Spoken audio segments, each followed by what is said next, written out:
Oi vita mia, oi cor, di chi stu cor, si state, o primo amore, io prima e l'ultima sarraia.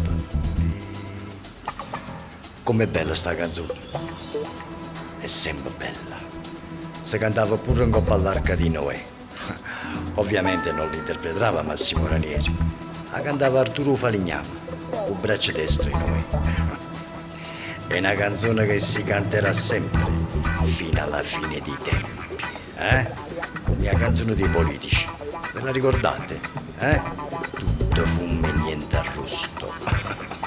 In quella canzone si parla di lavoro, casa, sicurezza, legalità, trasparenza.